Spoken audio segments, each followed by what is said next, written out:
Hey guys, what's going on? It's Roy back at it again with another video, and today we're going to be taking a look at the Ravenfield EA32 update that came out today. I was so excited. I logged on to Ravenfield and I was like, no way, it's updating?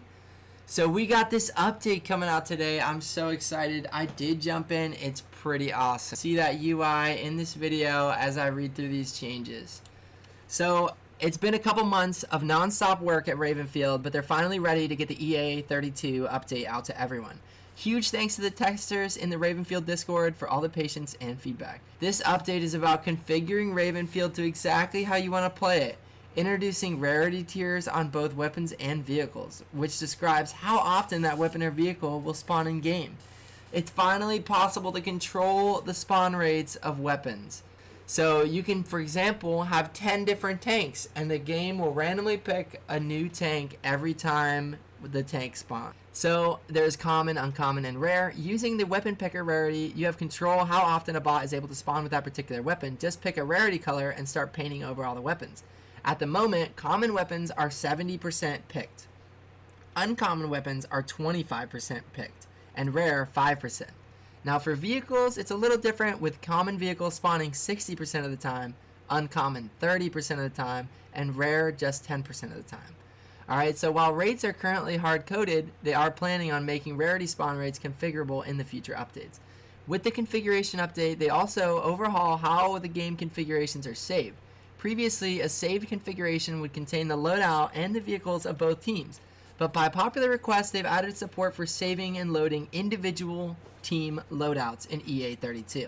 So when setting up a team, you can save the team's configuration to the team configuration file. This makes it possible to load that team to either team slot for future games. You can save a game configuration with your mutator setup, which can optionally link to your two active teams. Loading this game configuration will also load your two linked teams. So there are a ton of options. There's so many options added with this update with the configurations. It is going to make the experience of Ravenfield way better. Alright, so here's the full changelog as we get in further down this article. Alright, that last part was the intro. The full changelog, I'm going to skim through this, alright? So added support for multiple vehicles per type slot and vehicle rarities, right?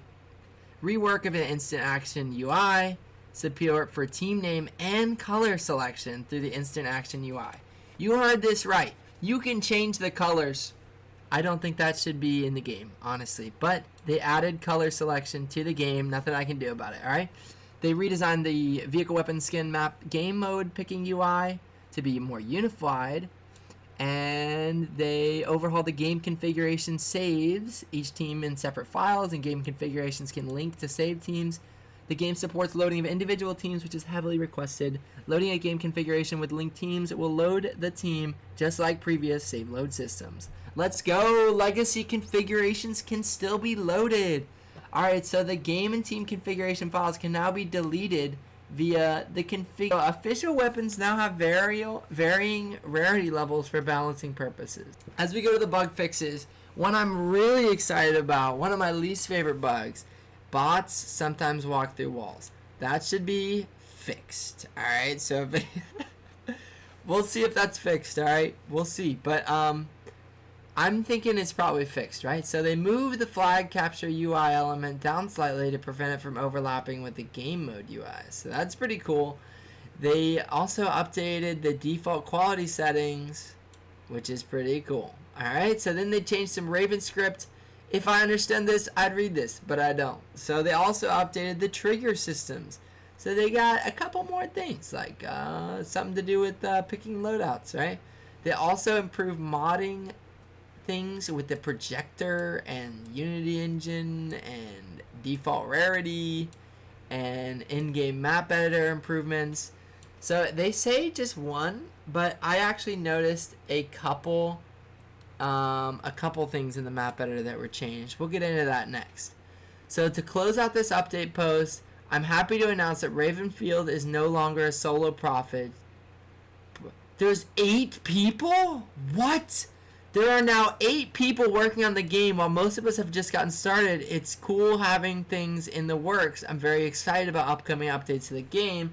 We've already gotten quite a bit of work done, and on the next update, EA33, and they'll introduce new custom campaigns, allowing modders to create anything from story campaigns to their own conquest mode to entirely new games running inside Ravenfield. We hope you'll enjoy this update. I will love this update. I'm so excited. I am hype. Thank you very much. Alright guys, so if you enjoyed the video and you love Ravenfield, leave a like on this video. And if you are curious about the past updates, I have a couple videos on the channel covering past updates. We'll get you up to speed on the Ravenfield news. Thank you for watching. Please like, comment, and subscribe, and I'll see y'all later. Bye.